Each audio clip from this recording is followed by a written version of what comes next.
Ladies and gentlemen, let's talk Suicide Squad. And this time we're looking at the allegation by detractors that Suicide Squad in the movie did not run a good mission. They needed to have a more grounded mission with people who were less powered, not so overpowered as the villain in the movie, the Enchantress and her brother who were metahumans. They should probably have taken on something like some more grounded human target. To that I want to just say, what you're looking at right now is from the Justice League Unlimited Season 2, Episode 4. And it's titled Task Force X. Why I'm saying that is because right now you're seeing Floyd Lawton and Colonel Rick Flag, Deadshot. And the interesting thing about it is that you have a group of characters who are not high-powered, they're not metahuman at all, and they took on the Justice League. That's right, the very first animated mission of Task Force X, Suicide Squad, was to take on the Justice League to recon some information, believe it or not.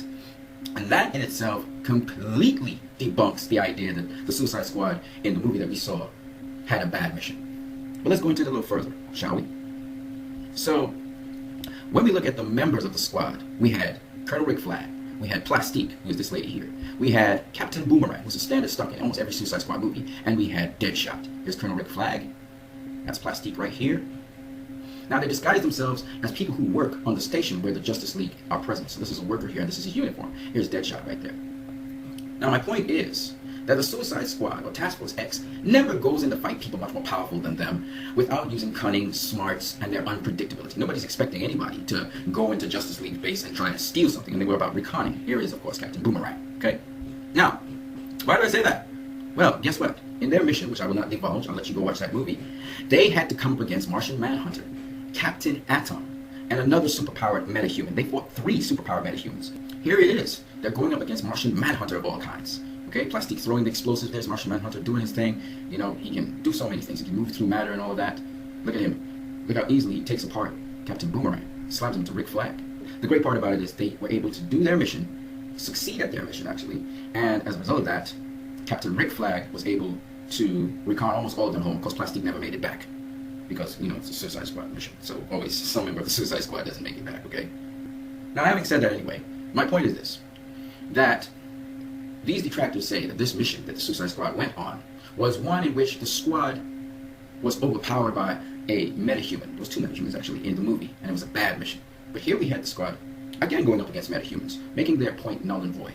When you go to the Suicide Squad 1987 reboot through John Ostrander comic, the Suicide Squad takes on the Jihad. Now, here's the interesting thing about the whole thing. We see one Jihad member come through a portal, a space portal, that gets you to different places. Basically teleports you through different parts of space. Here's the Jihad coming out of there. Okay?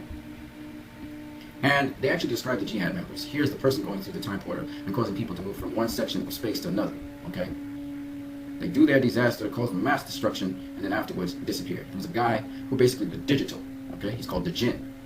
Alright? It's a digital thing. So, I mean, they went up against metahumans, man. Metahumans. And the Suicide Squad generally goes up against some sort of metahuman or some kind of modified threat. By the way, the characters in this Suicide Squad, some were metahuman, some were not, okay? Here they all are. This is Colonel Rick Flag right here, okay? We have, again, always the standard stock in the whole thing. We have Captain Boomerang, all right? We have this brother here who is a metahuman. He has a lot of strength and speed, right? We had, of course, Enchantress was there, all right? We had 2 other people who had extra abilities, skills and abilities. This is Plastique right here, and then this other punk-looking lady, she was able to kind of create illusions, all right? Colonel Rick Flag here. But here's the point. This is what they're going up against, okay? And this has been typically Suicide Squad. This is since 1987. There you see Amanda Waller. So here they are getting briefed on the different people. Here it is. The Djinn, okay? He's a digitized man, Manticore, and he's basically genetically altered, so he has kind of half lion, half human. He's got like grenade launchers in his tail and stuff, so he's a genetically modified human. It's not necessarily a metahuman. Jacqueline, he's like the Flash, can move really fast, okay?